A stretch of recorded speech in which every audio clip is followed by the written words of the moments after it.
Creamed corn is one of those dishes that is loved in fancy restaurants, and it's a favorite at dinner tables all across the land. Today, we are making a lighter version that is even more flavorful than the traditional one. Let's cook. Alright guys, so if you're using fresh corn, the first thing you want to do is take the husk and the silk off of the corn.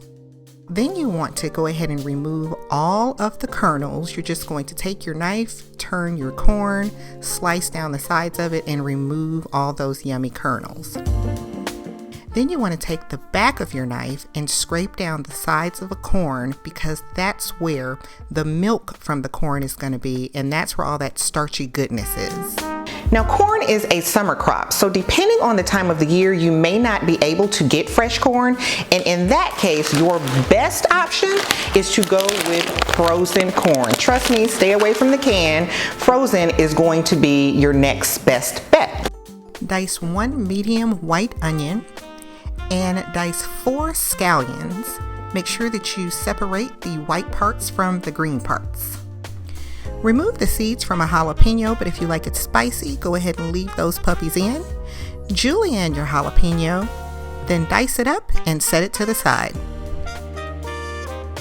Now guys, go ahead and fry up 4 or 5 slices of bacon. I'm using turkey bacon, but you can use whatever kind of bacon that you usually use. And then once that is all done, remove that from the pan and just set that to the side. Make sure you leave behind any of the oil that's still in the pan, because now we're going to go ahead and add in our onions, the white parts of our scallions, and about 3/4 of our jalapenos. Now we're going to stir this up and cook this for about 3 or 4 minutes so that our veggies start to soften and our onions start to become caramelized. Then you just want to add in a little bit of salt and pepper, because we want to layer our flavors, and just mix that all together.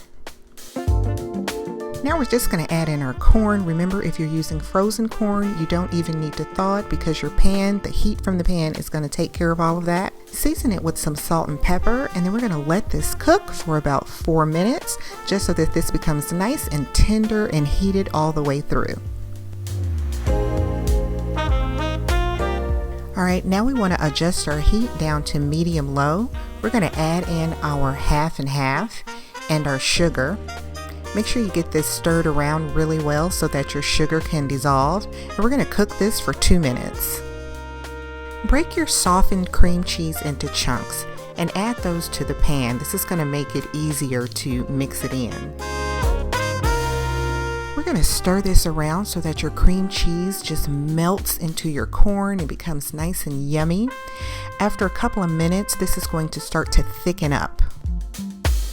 Add in your cold butter and stir that until your butter is emulsified and incorporated into your corn. Now here I have 4 ounces of hand shredded cheese. This is sharp white cheddar. We're just going to add that in and get it stirred up. This is going to become really nice and creamy and thick at this point. Chop up the bacon that we cooked earlier and add some of that in. You want to save some for garnish.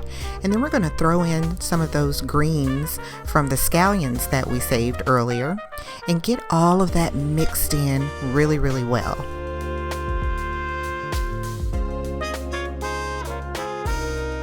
As always, give this one final taste for seasoning to make sure it's perfect, and we are all done.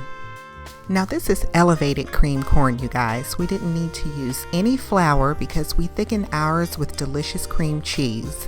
This is so good and rich. Now go ahead and finish this off with your garnish of some of that remaining bacon, a few yummy jalapenos, and the remaining greens from your scallions. You guys, we've done it again. In under 20 minutes, we've made something super duper delicious and yummy. Let's give it a taste.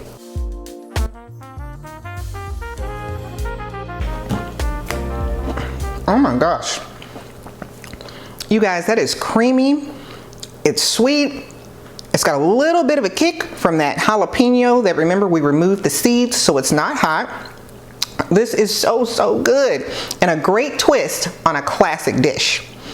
You guys, before you go, make sure that you are subscribed to the channel and you've turned on your notification bell so you know every single time we upload a video. All of the ingredients are going to be listed down below in the description box, and the full recipe is on our website at delightfulanddelicious.com. Be good to yourselves. Whenever you're in the kitchen, make sure you're making something delightful and delicious, and I will see you next time. Bye, guys.